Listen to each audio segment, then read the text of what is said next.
오늘 우리에게 주신 하나님 말씀은 구약성경 예레미야 애가 3장 32절 33절 말씀입니다. 그가 비록 근심하게 하시나 그의 풍부한 인자하심에 따라 긍휼히 여길 것임이라.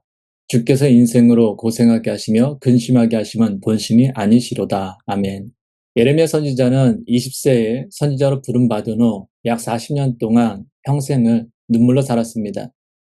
그래서 사람들은 예레미야 선지자를 눈물의 선지자라고 부릅니다.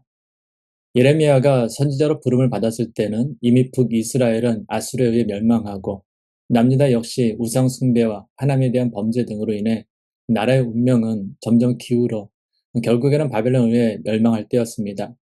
성경은 예레미야가 겪은 일에 대하여 다음과 같이 증거합니다. 예레미야 52장 11절입니다. 시드기야의 두 눈을 빼고 노사슬로 그를 결박하여 바벨론 왕이 그를 바벨론으로 끌고 가서 그가 죽는 날까지 옥에 가두었더라. 나라가 망해서 시드기야 왕은 두 눈이 뽑혀 바벨론에 끌려가 죽는 날까지 감옥에 갇혔습니다. 예레미야 52장 13절 14절입니다. 여호와의 성전과 왕궁을 불사르고 예루살렘의 모든 집과 고관들의 집까지 불살랐으며 사령관을 따르는 갈대아 사람의 모든 군대가 예루살렘 사면 성벽을 헐었더라. 예루살렘 성전과 왕궁은 물론 예루살렘의 모든 집과 예루살렘 성이 불에 탔으며 무너졌습니다. 예레미야 52장 28절부터 30절입니다. 느부갓네살이 사로잡아간 백성은 이러하니라. 제7년에 유다인이 3023명이요 느부갓네살의 18째 해에 예루살렘에서 사로잡아간 자가 832명이요 느부갓네살의 제23년에 사령관 느부사라단이 사로잡아간 유다 백성이 745명이니 그 총수가 4600명이더라. 바벨론의 느부갓네살은 왕이 된 지 7년에 3023명, 18년에 832명, 23년에 745명 등 총 4600명의 유다 백성을 포로로 잡아갔습니다. 예레미야 애가 2장 11절, 12절입니다. 내 눈이 눈물에 상하며 내 창자가 끊어지며 내 간이 땅에 쏟아졌으니 이는 딸 내 백성이 패망하여 어린 자녀와 젖먹는 아이들이 성읍 길거리에 기절함이로다. 그들이 성읍 길거리에서 상한 자처럼 기절하며 그의 어머니들의 품에서 혼이 떠날 때 어머니들에게 이르기를 곡식과 포도주가 어디 있느냐 하도다. 예루살렘 성에는 먹을 것이 없어 길거리마다 굶어 죽은 어린 자녀들과 또한 젖먹는 아기들의 시체로 가득했습니다. 이를 바라보는 예레미야의 슬픔이 얼마나 컸든지 그는 내 눈이 눈물에 상하며 내 창자가 끊어지며 내 간이 땅에 쏟아졌다라고 고백합니다. 예레미야 애가 2장 20절 21절입니다. 여호와여 보시옵소서 주께서 누구에게 이같이 행하셨는지요.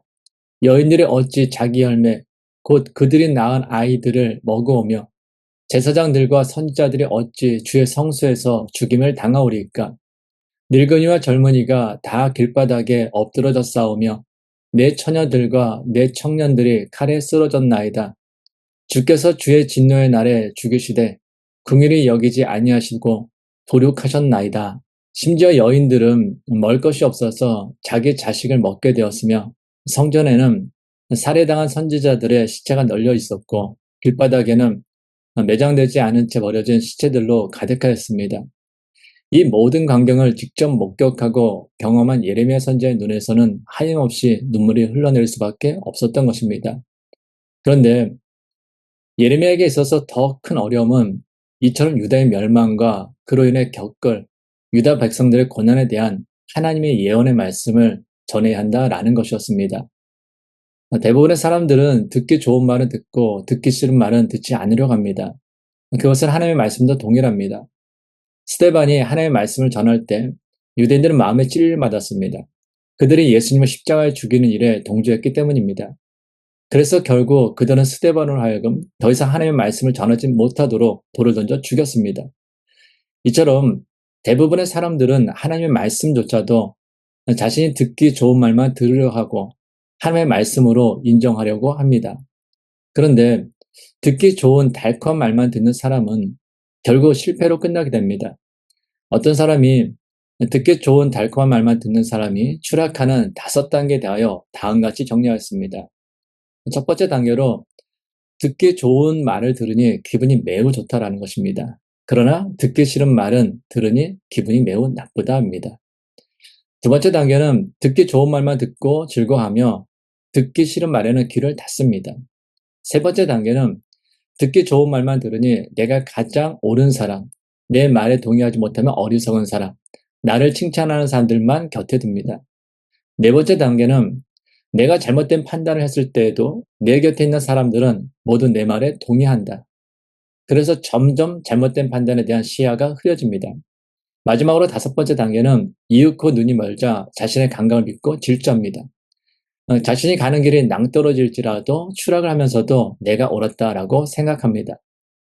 단 것만 많이 먹으면 몸이 병들듯이 달콤한 말만 많이 들으면 마음이 병듭니다. 그러므로 듣기 좋은 달콤한 말을 들었다면 반대로 듣기 싫은 쓴 말에도 귀를 활짝 열고 들을 수 있어야 합니다. 그래야 우리 인생은 정말로 건강한 인생이 될 수 있습니다. 그런데 예레미야 선지자는 40년 동안 하나님의 심판과 회개, 유다의 멸망, 70년 동안 바벨론에서 포로 생활을 할 것에 대한 말씀을 전하였으니 사람들이 들었겠습니까? 유다 백성들은 예레미야가 전하는 하나님의 말씀을 듣지 않았습니다. 예레미야 6장 10절입니다. 내가 누구에게 말하며 누구에게 경책하여 듣게 할꼬 보라 그 귀가 할례를 받지 못하였으므로 듣지 못한도다. 보라 여호와의 말씀을 그들이 자신들에게 욕으로 여기고 이를 즐겨하지 아니하니. 아무리 하나님의 말씀을 전해도 사람들은 귀를 닫고 듣지 않았습니다. 왜냐하면 자신들이 듣고 싶은 승리나 복, 회복 등의 말씀이 아니라 듣기 싫은 심판의 말씀, 회개의 말씀이었기 때문입니다. 그래서 예레미야는 하나님의 말씀을, 하나님의 뜻을 전하려고 해도 아무데도 듣지 않으니 어찌합니까? 라고 탄식하였습니다. 그런데 문제는 듣기 싫다고 듣지 않게 하면 그나마 괜찮은데 사람들은 듣기 싫은 말을 전하는 그 예레미야를 죽이려고 하였습니다. 예레미야 11장 19절입니다. 좀 더 쉬운 이해를 위하여 표준 세번역 성경으로 읽겠습니다. 저는 도살장으로 끌려가는 순한 어린 양과 같았습니다. 사람들이 저를 해치려고 저 나무를 열매가 달린 그대로 찍어버리자 사람 사는 세상에서 없애버리자 그의 이름을 다시는 기억하지 못하게 하자 하면서 음모를 꾸미고 있는 줄을 전혀 몰랐습니다. 유다 백성들은 자신들의 죄를 지적하며 회개의 말씀을 전하는 예레미야를 죽이려고 하였습니다. 전 나무를 열매가 달린 그대로 찍어버리자. 사람 사는 세상에서 없애버리자. 그의 이름을 다시는 기억하지 못하게 하자라고 하면서 뒤에서 수근수근 대며 음모를 꾸미고 있는 줄을 전혀 몰랐습니다. 이런 예레미야의 고백을 통하여 우리는 당시 유다 백성들로 인해 예레미야가 얼마나 큰 마음의 고통을 겪었을지 짐작하게 됩니다. 이처럼 주변 상황은 점점 더 나빠지고 또한 자신을 죽이려고 하는 가족, 또한 이웃, 동족들로 인해 마음의 슬픔이 커지자 예레미야는 선지자로서의 사명을 포기하려고 합니다. 심지어 자신의 생명까지 포기하려고 합니다. 바로 이때 하나님께서는 예레미야를 향하여 다음같이 말씀하십니다. 예레미야 12장 5절입니다. 만일 네가 보행자와 함께 달려도 피곤하면 어찌 능히 말과 경주하겠느냐.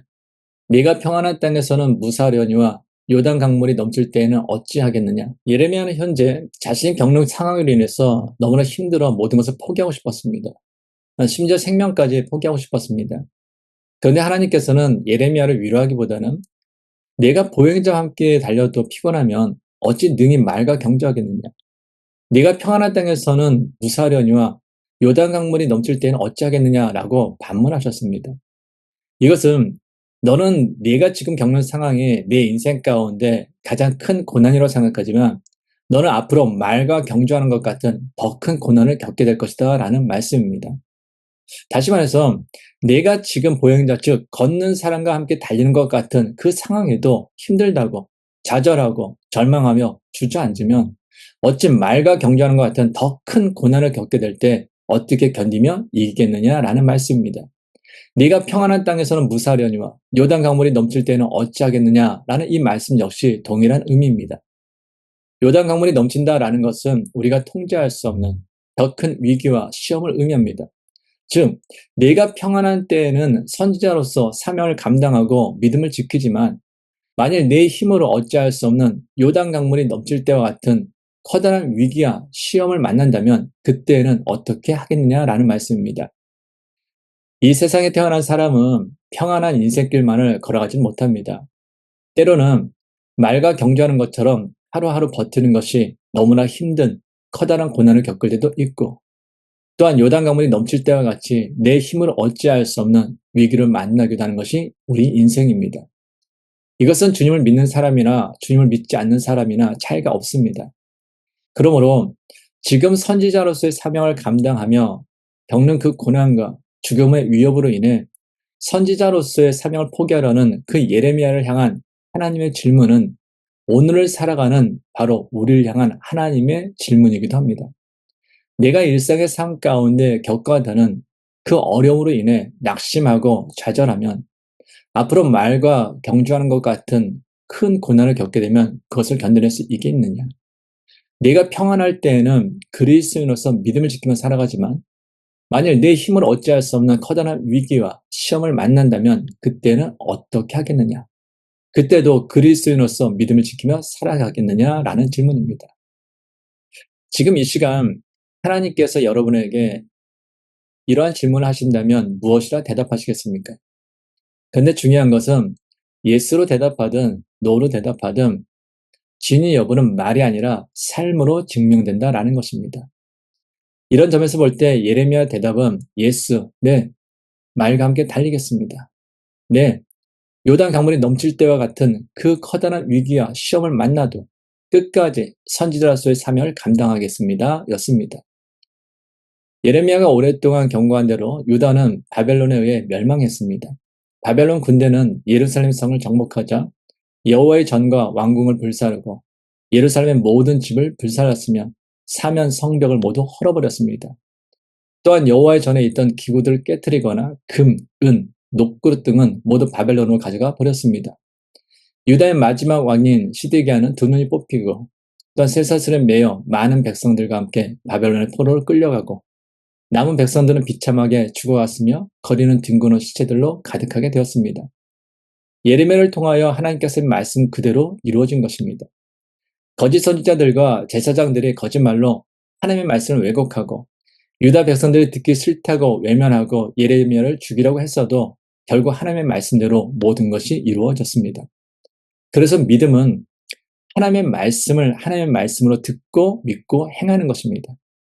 아무리 듣기에 거북한 말씀이라도 하나님의 말씀이라면 들어야 하고 믿어야 하며 행해야 합니다.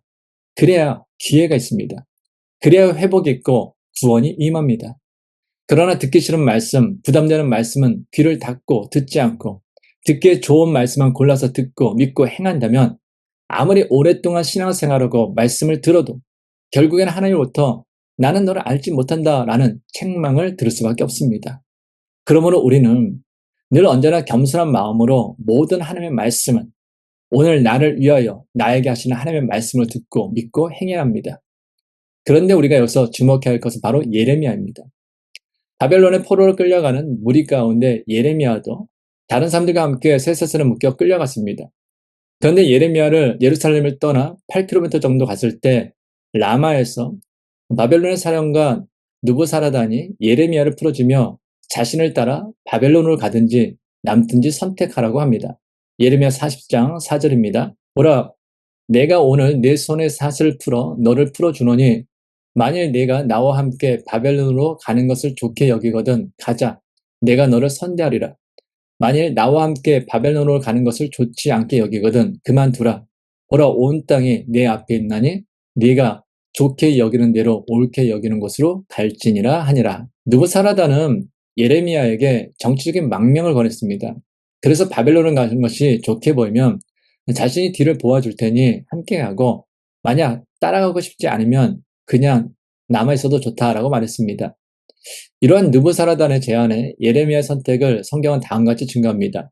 예레미야 40장 6절입니다. 예레미야가 미스바로 가서 아이감의 아들 그다리아에게로 나아가서 그 땅에 남아있는 백성 가운데서 그와 함께 사니라. 예레미야는 바벨론을 떠나지 않고 자기 백성들 곁에 남기로 결심했습니다. 사실 예레미야 선지자가 자기 자신만 생각하면 바벨론을 떠는 것이 100번 낫습니다. 바벨론에 가면 예레미야는 특별한 대우를 받을 수 있었습니다. 지금까지의 고단한 인생과는 전혀 다른 특별한 인생을 살아갈 수 있었습니다. 왜냐하면 그는 일관되게 하나님께서 바벨론을 통해서 유다를 멸하실 것을 선포했던 선지자였기 때문입니다. 바벨론 왕이 그를 얼마나 귀하게 여기겠습니까?